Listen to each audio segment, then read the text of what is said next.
girafes ont obtenu leur cou en tirant dessus. C'est très mignon, mais ce n'est absolument pas ça. Et croyez-moi, c'est beaucoup plus complexe que ça.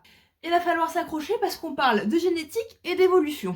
Chaque être vivant a une carte d'identité qu'on appelle ADN et elle est composée d'une signature qui nous est propre, qu'on appelle les gènes. Et ces gènes peuvent être modifiés, mais uniquement lors de la reproduction. Lorsque deux êtres vivants veulent faire un bébé, eh bien leurs signatures propres vont se diviser en deux et la moitié d'une signature va s'assembler avec la moitié de l'autre signature. Ce qui va donc nous donner une nouvelle signature et donc un nouvel individu. Est-ce que vous me suivez? Parce que croyez-moi, c'est pas le plus compliqué, ça vient après. Et pendant cet assemblage, la signature peut subir une modification involontaire et aléatoire qui s'appelle une mutation.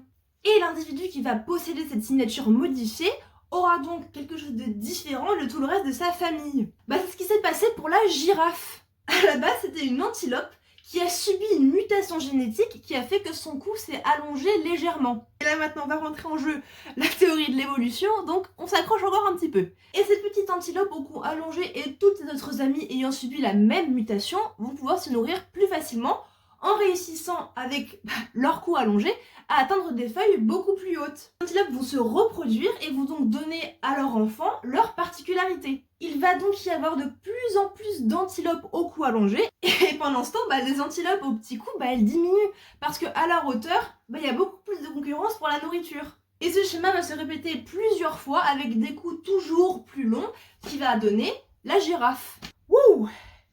C'était sportif, hein. Donc je donne l'astuce de la signature en prof des étés. C'était beaucoup plus simple de comprendre la génétique comme ça.